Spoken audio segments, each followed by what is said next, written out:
ਸਤਨਾਮ ਸ੍ਰੀ ਵਾਹਿਗੁਰੂ ਸਾਹਿਬ ਜੀ।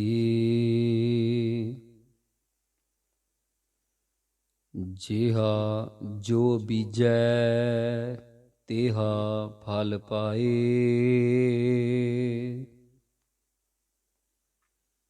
ਗੁਰੂ ਪਿਆਰੀ ਗੁਰੂ ਸਵਾਰੀ ਸਾਧ ਸੰਗਤ ਜੀਓ,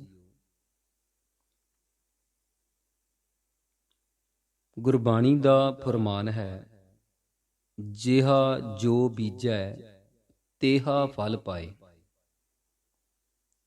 ਪਾਤਸ਼ਾਹ ਜੀ ਦੇ ਇਸ ਬਚਨ ਤੋਂ ਭਾਵ ਅਰਥ ਹੈ, ਕਰ ਭਲਾ ਹੋਸੀ ਭਲਾ।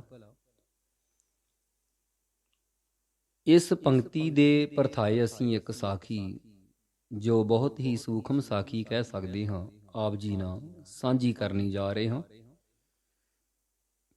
ਆਪ ਜੀ ਨੇ ਆਪਣੇ ਮਨ ਬਿਰਤੀ ਇਕਾਗਰ ਕਰਕੇ ਸਰਵਣ ਕਰਨ ਦਾ ਯਤਨ ਕਰਨਾ ਹੈ, ਪੂਰਾ ਲਾਭ ਪ੍ਰਾਪਤ ਕਰਨਾ ਹੈ। ਦੱਸਦੇ ਹਨ ਕਿ ਕਿਸੇ ਨਗਰ ਵਿੱਚ ਇੱਕ ਵਿਰਕਤ ਸਾਧੂ, ਜੋ ਰਾਗ ਦਵੈਕ ਤੋਂ ਰਹਿਤ ਸੀ, ਉਹ ਭਿੱਖਿਆ ਮੰਗ ਕੇ ਆਪਣਾ ਜੀਵਨ ਨਿਰਵਾਹ ਕਰਦਾ ਸੀ ਤੇ ਇਹ ਸ਼ਬਦ ਨਾਲ ਕਹਿੰਦਾ ਹੁੰਦਾ ਸੀ, ਕਰ ਭਲਾ ਹੋਸੀ ਭਲਾ, ਕੀਤਾ ਨਹੀਂ ਤਾਂ ਕਰਕੇ ਵੇਖ। ਆਪ ਜੀ ਨੇ ਧਿਆਨ ਦੇਣਾ, ਉਹ ਸਾਧੂ ਇਹ ਬੋਲਦਾ ਹੁੰਦਾ ਸੀ, ਕਰ ਭਲਾ ਹੋਸੀ ਭਲਾ, ਕੀਤਾ ਨਹੀਂ ਤਾਂ ਕਰਕੇ ਵੇਖ। ਇੱਕ ਮਾਈ ਦੱਸਦੇ ਕਿ ਸੰਤ ਦੀ ਇਹ ਬਾਣੀ, ਇਹ ਬੋਲ ਸੁਣ ਕੇ ਤਰਕ ਕਰਦੀ ਸੀ। ਇੱਕ ਦਿਨ ਉਸ ਮਾਈ ਨੇ ਇਸ ਸਾਧੂ ਨੂੰ 2 ਪਰੌਂਠੇ ਦੇਣੇ ਚਾਹੇ, ਪਰ ਉਹਨਾਂ ਪਰੌਂਠਿਆਂ ਦੇ ਵਿੱਚ ਸਾਂਖੀਆ ਭਾਵ ਜ਼ਹਿਰ ਦੇ ਵੱਤ ਪਦਾਰਥ ਪਾ ਕੇ ਦੇ ਦਿੱਤਾ। ਜਦ ਉਹ ਸੰਤ ਮਧੂਕੜੀ ਲੈਣ ਲਈ ਆਇਆ ਤਾਂ ਉਸਨੇ 2ਵੇਂ ਪਰੌਂਠੇ ਮਾਈ ਨੇ ਸੰਤ ਨੂੰ ਦੇ ਦਿੱਤੇ। ਸੋ ਸੰਤ 2ਵੇਂ ਪਰੌਂਠੇ ਲੈ ਕੇ ਆਪਣੇ ਅਸਥਾਨ ਨੂੰ ਚਲਾ ਗਿਆ। ਸੰਤ ਦੀ ਕੁਟੀਆ ਨਗਰ ਨੂੰ ਆਉਣ ਵਾਲੇ ਰਾਹ ਤੇ ਸੀ। ਉਸ ਮਾਈ ਦੇ 2 ਪੁੱਤਰ ਦੁਪਹਿਰ ਵੇਲੇ ਆਪਣੇ ਖੇਤਾਂ ਵਿੱਚ ਘਰ ਨੂੰ ਵਾਪਸ ਆ ਰਹੇ ਸਨ। ਉਹ ਭੁੱਖ ਨਾਲ ਵਿਆਕੁਲ ਹੋਣ ਕਰਕੇ ਸੰਤ ਦੇ ਕੋਲ ਗਏ ਅਤੇ ਉਸ ਪਾਸੋਂ ਰੋਟੀ ਮੰਗੀ। ਸੰਤ ਨੇ ਦਇਆ ਕਰਕੇ ਉਹ 2ਵੇਂ ਪਰੌਂਠੇ ਉਹਨਾਂ ਨੂੰ ਦੇ ਦਿੱਤੇ। ਆਪ ਜੀ ਨੇ ਯਾਦ ਰੱਖਣਾ ਕਿ ਸੰਤ ਨੂੰ ਇਸ ਗੱਲ ਬਾਰੇ ਨਹੀਂ ਪਤਾ ਕਿ ਇਸ ਦੇ ਵਿੱਚ ਜ਼ਹਿਰ ਹੈ, ਇਸ ਦੇ ਵਿੱਚ ਸਾਂਖੀਆ ਪਾਇਆ ਹੈ। ਇਹ ਤਾਂ ਪਰਮੇਸ਼ਰ ਦੀ ਕੁਦਰਤ, ਉਹਦਾ ਨਿਯਮ ਹੈ, ਕਰ ਭਲਾ ਹੋਸੀ ਭਲਾ। ਸੋ ਸਿਆਣੇ ਕਹਿੰਦੇ ਹਨ ਕਿ ਜੇਕਰ ਕੋਈ ਜੀਵ ਭਲਾ ਕਰਦਾ ਹੈ, ਉਹਦਾ ਭਲਾ ਹੁੰਦਾ ਹੈ, ਜੇ ਕੋਈ ਬੁਰਾ ਕਰਦਾ ਹੈ, ਅੰਤ ਬੁਰੇ ਦਾ ਬੁਰਾ। ਉਸ ਦਾ ਜੋ ਫਲ ਹੈ, ਉਸ ਦਾ ਜੋ ਨਤੀਜਾ ਹੈ, ਰਿਜ਼ਲਟ ਹੈ, ਉਹ ਵੀ ਬੁਰਾ ਹੀ ਨਿਕਲਦਾ ਹੈ। ਉਹ ਸੰਤ ਨੇ ਦਇਆ ਕੀਤੀ ਕਿ ਇਹ ਵਿਚਾਰੇ ਵਿਆਕੁਲ ਹਨ ਭੁੱਖ ਨਾਲ। ਮਾਈ ਦੇ ਪੁੱਤਰ ਜੋ ਆਏ ਸਨ, ਉਹ ਪਰੌਂਠੇ ਜਿਹੜੇ ਗਜਾ ਕਰਕੇ ਲਿਆਂਦੇ ਸਨ ਮਾਈ ਕੋਲੋਂ, ਸੰਤ ਨੇ ਉਹਨਾਂ ਦੋਨਾਂ ਮਾਈ ਦੇ ਪੁੱਤਰਾਂ ਨੂੰ ਦੇ ਦਿੱਤੇ। ਸੋ ਉਹਨਾਂ ਨੂੰ ਭੁੱਖ ਬਹੁਤ ਜ਼ਿਆਦਾ ਲੱਗੀ ਸੀ, ਉਹਨਾਂ ਨੇ ਉਹ ਖਾ ਲਏ। ਜਦੋਂ ਉਹ ਖਾ ਕੇ ਘਰ ਨੂੰ ਚਲੇ ਗਏ, ਘਰੇ ਜਾਂਦਿਆਂ ਤੱਕ, ਘਰ ਦੀ ਸਰਦਲ ਤੱਕ ਉਹ ਜਾ ਕੇ ਬੇਹੋਸ਼ ਹੋ ਗਏ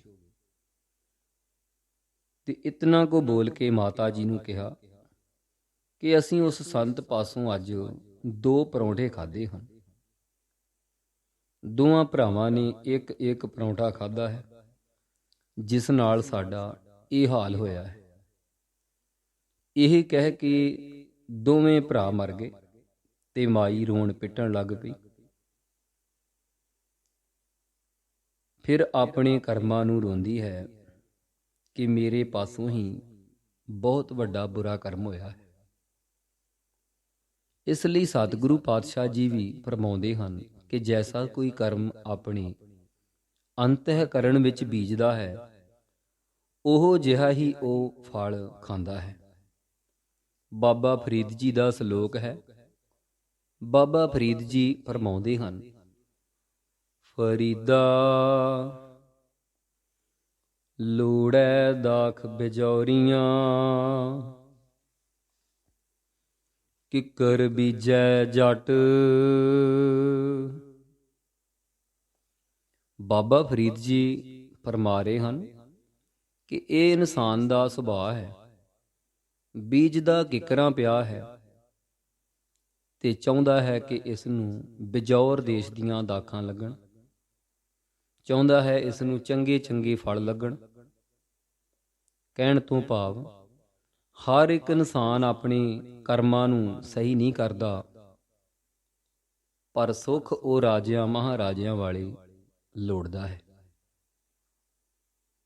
ਸੋ ਮਹਾਂਪੁਰਖ ਦੱਸਦੇ ਹੁੰਦੇ ਸਨ ਕਿ ਦੋ ਹੀ ਗੱਲਾਂ ਹਨ, ਪੱਲੇ ਬੰਨ੍ਹ ਲਿਓ। ਜੇਕਰ ਉਹ ਕਹਿੰਦੇ ਹੁੰਦੇ ਸੀ ਕੋਈ ਇਨਸਾਨ ਬਾਣੀ ਪੜ੍ਹਦਾ ਹੈ, ਆਪਣਾ ਭਜਨ ਬੰਦਗੀ ਸਿਮਰਨ ਕਰਦਾ ਹੈ, ਸਿਮਰਨ ਵਿੱਚ ਹਾਜ਼ਰੀ ਲਵਾਉਂਦਾ ਹੈ, ਸੰਗਤ ਵਿੱਚ ਜਾਂਦਾ ਹੈ, ਸੇਵਾ ਕਰਦਾ ਹੈ, ਗੁਰੂ ਪਾਤਸ਼ਾਹ ਜੀ ਦੇ ਸਹਿਜ ਪਾਠ ਔਰ ਗੁਰਬਾਣੀ ਪਾਠ ਦੀ ਹਾਜ਼ਰੀ ਵੀ ਨਿਤਨੇਮ ਰੂਪ ਸਮਝ ਕੇ ਲਵਾਉਂਦਾ ਹੈ, ਤੇ ਮਹਾਂਪੁਰਖ ਕਿਹਾ ਕਰਦੇ ਸਨ ਕਿ ਉਹ ਇਹ ਨਾ ਸੋਚੇ ਕਿ ਮੈਂ ਦੁਖੀ ਹਾਂ। ਕਹਿੰਦੇ ਉਹਦੇ ਵਰਗਾ ਇਨਸਾਨ ਕੋਈ ਸੁਖੀ ਨਹੀਂ ਹੋ ਸਕਦਾ। ਭਾਵੇਂ ਉਹ ਸਰੀਰ ਕਰਕੇ ਬਾਹਰੋਂ ਕਿਸ ਤਰ੍ਹਾਂ ਹੈ, ਪਰਾਲਬਧ ਹੈ, ਕੋਈ ਪਿਛਲਾ ਕਰਮ ਹੈ, ਪਰ ਜਿਤਨਾ ਉਸਦਾ ਮਨ ਸੁਖੀ ਹੈ, ਆਨੰਦ ਵਿੱਚ ਹੈ, ਓਨਾ ਕਿਸੇ ਰਾਜੇ ਮਹਾਰਾਜੇ ਦੁਨਿਆਵੀ ਧਨਾੜ ਆਦਮੀ ਦਾ ਮਨ ਸੁਖੀ ਨਹੀਂ ਹੁੰਦਾ। ਨਾਲ ਉਹ ਕਿਹਾ ਕਰਦੇ ਸਨ ਕਿ ਜੇਕਰ ਕੋਈ ਕਿਸੇ ਨੂੰ ਦੁਖੀ ਦੇਖਣਾ ਹੋਵੇ ਤੇ ਜਿਹੜਾ ਇਨਸਾਨ ਕਦੇ ਗੁਰੂ ਘਰ ਨਹੀਂ ਗਿਆ, ਬਾਣੀ ਨਹੀਂ ਪੜ੍ਹੀ, ਸੇਵਾ ਸਿਮਰਨ ਨਹੀਂ ਕੀਤਾ, ਦਾਨ ਪੁੰਨ ਨਹੀਂ ਕੀਤਾ, ਕੋਈ ਚੰਗਿਆਈ ਵਾਲਾ ਕਰਮ ਕਦੇ ਕੀਤਾ ਨਹੀਂ, ਕਹਿੰਦੇ ਉਸ ਨੂੰ ਦੁਖੀ ਕਰਨ ਦੀ ਲੋੜ ਨਹੀਂ। ਉਹ ਤਾਂ ਪਹਿਲਾਂ ਹੀ ਬਹੁਤ ਜ਼ਿਆਦਾ ਦੁਖੀ ਹੈ, ਤੇ ਹੋਰ ਦੁੱਖ ਉਹਦੇ ਉੱਪਰ ਪਹਾੜ ਦੀ ਨਿਆਈ ਟੁੱਟਣ ਵਾਲੇ ਹਨ। ਕਿਉਂਕਿ ਜਦੋਂ ਵੀ ਕੋਈ ਇਨਸਾਨ ਚੰਗੇ ਕਰਮ ਕਰਦਾ ਹੈ, ਉਸ ਦੇ ਆਲੇ ਦੁਆਲੇ ਇੱਕ ਓਰਾ ਰੱਖਿਆ ਕਵਚ ਬਣ ਜਾਂਦਾ ਹੈ। ਉਹ ਜਿਹੜਾ ਰੱਖਿਆ ਕਵਚ ਹੈ, ਉਹ ਹੀ ਸਾਡੀ ਰੱਖਿਆ ਕਰਦਾ ਹੈ। ਉਹ ਸਾਨੂੰ ਬਿਮਾਰੀਆਂ ਤੋਂ, ਦੁੱਖਾਂ ਤੋਂ, ਪਰੇਸ਼ਾਨੀਆਂ ਤੋਂ, ਹੋਰ ਚਿੰਤਾ ਝੋਰੇ, ਐਸੇ ਦੁੱਖਾਂ ਕਲੇਸ਼ਾਂ ਤੋਂ ਬਚਾ ਕੇ ਰੱਖਦਾ ਹੈ। ਸੋ ਭੁੱਲਾਂ ਨਾ ਚਿਤਾਰਨੀਆਂ। ਗੁਰੂ ਮਹਾਰਾਜ ਫਰਮਾਉਂਦੇ, ਖੇਤ ਸਰੀਰ ਜੋ ਬੀਜੀਐ ਅੰਤ ਖਲੋਆ ਏ।